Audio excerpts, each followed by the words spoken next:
Всем доброго дня!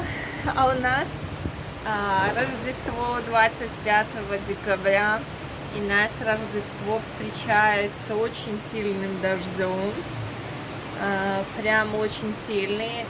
Возможно, где-то наводнение идет, потому что у нас здесь река, и прям очень-очень-очень сильный дождь. И много воды в реке, много воды. Обычно здесь очень легко вода течет ручейком, а сейчас прям целое наводнение. Вот, и всех поздравляю с праздником. Это первое Рождество наше вместе с Робертом на Филиппинах. Мы как семья отмечаем это Рождество вместе. Это очень здорово и круто. Сейчас покажу, сколько много воды в реке. Сейчас поднялась вода.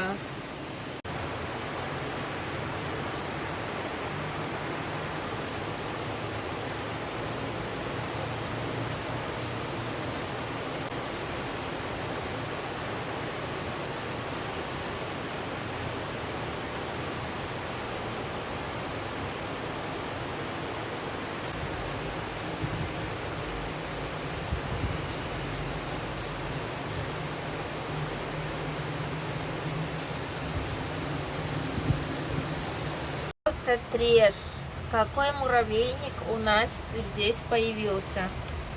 Это мои подарки были, я не знаю, что там такого сладкого было, что мурашек прям целый рой. Моя распаковка подарков начинается прямо сейчас. Первое это... Так, это был один пакет. Второй пакет. Что же мне подарили? Сейчас я покажу. В общем, распаковка. Это первая вещь. Сейчас. Что же мне подарили здесь на Филиппинах? Это мое первое Рождество. Это очень интересно. И первое. Всего две вещи. Первое. Это первое, типа как кофточка.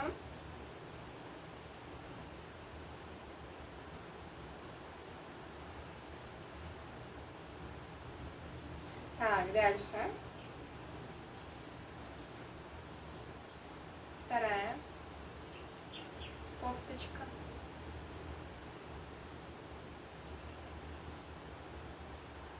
Пишите комментарии, как мне подходит такой стиль.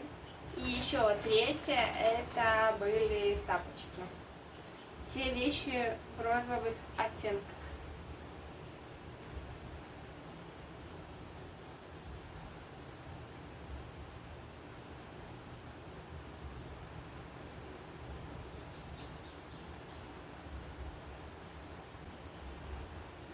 У меня рождественские подарки. Сейчас я поделюсь и расскажу, что я видела, как празднуют на Филиппинах Рождество и какие-то моменты. В общем, мы ездили в дом, где давно жил Роберто. Сейчас живут его тоже братья и сестры в этом доме. И, в общем, в этом доме, получается, на улице мы все собирались, были тоже какие-то конкурсы для детей и взрослых, многие там общались друг с другом и, в общем, праздновали в кругу Рождество. И также поздравляли с Рождеством друг друга подарками. Заранее, я помню, когда мы были в этом районе, мы также вытягивали бумажечки, типа, кому именно ты будешь дарить подарок. У меня тоже выпало имя Мелисса, это Роберта брата жена. Я также ей подарила подарок. Я дарила косметику, так как девушка, я просто не знала, что дарить. Еще пока, когда человека мало вообще знаю и не знаю пока, что нужно, потому что с одеждой как-то не совсем прилично. Вот, я подумала,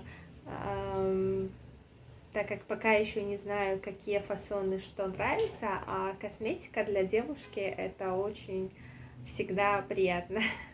В общем, я подарила набор такой кремики для лица, и как в маленьких таких упаковках, и еще маска для лица.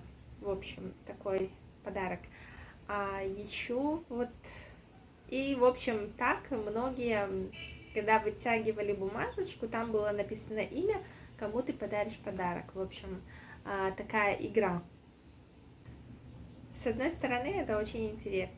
Мы также ездили, это было 23 декабря, мы также вместе с Робертом ездили, готовили покушать. От нас, где мы живем, это место называется Тагулуан, и от нас это около 30 километров.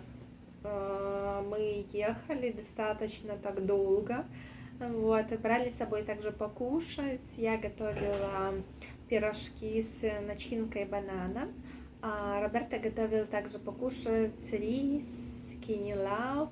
Это филиппинское такое блюдо, филе рыбы, добавлен имбирь, уксус, какие-то еще ингредиенты, я уже точно не помню. В общем, ну, это достаточно тоже вкусно, еще это получается острое блюдо. Также это, как в Беларуси мы обычно готовим, курица, например, с картофелем, морковкой, и все это тушится на медленном огне. В общем, это также на Филиппинах готовится, здесь любят такое меню, очень вкусно получается. И мы когда уже все подготовили, поехали, и тоже там многие готовили, брали с собой покушать. Все брали свои любимые блюда, вот, накрывали стол, можно так сказать. Это очень интересно, такая для меня тоже посмотреть было очень интересно, как здесь на Филиппинах празднуют Рождество в семейном таком кругу, как вообще чем занимаются в этот день, как веселятся на Филиппинах. Это достаточно очень интересно, так как у нас белорусская, филиппинская культура, они отличаются друг от друга. И я была тоже, я видела, как Роберто там участвовал в играх. Конечно, игры совсем другие, таких игр в Беларуси нет. И, в общем, мы были там где-то примерно 4 часа. На Филиппинах очень рано темнеет, в 5 часов уже темно. И нас вечером обкусали комары. Это очень достаточно опасно на Филиппинах, когда кусают комары, так как на Филиппинах очень часто бывает такое, что вирусы можно подхватить вирус денге от комаров, но это обычно, когда вот река, как у нас здесь, и мы всегда на ночь закрываем окна, двери, чтобы комары не прилетели. В общем, не можем спать с открытыми дверями, потому что рядом река, и очень, когда сырость, много комаров. Так вот,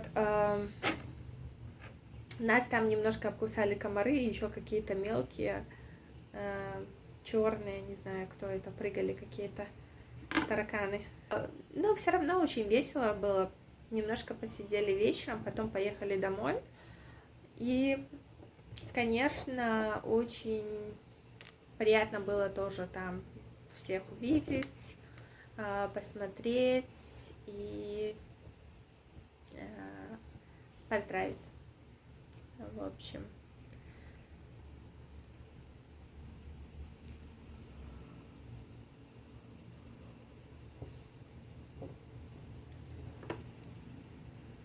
Мы кота своего стараемся не оставлять на очень долгое время одного дома, потому что он не привык к жаре.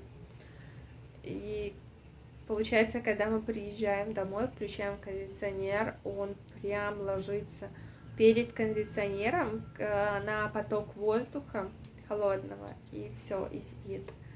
А когда мы уезжаем, он прячется под кровать на пол в темноту, потому что пол здесь очень-очень холодный, плитка очень холодная. Поэтому мы тоже там не можем куда-то съездить на длительное время, потому что нету, и в машине нету кондиционера, и если ты его куда-то возьмешь, то, ну, на улице ты с ним долго тоже не будешь, с котом. Тем более у котов всегда стресс, если их берем. Если кота взять любого на улице, то у него будет стресс. Ну, если это домашний кот, не уличный. Коты всегда очень сильно боятся смены обстановки, и для них они получают очень сильный стресс, если меняется обстановка.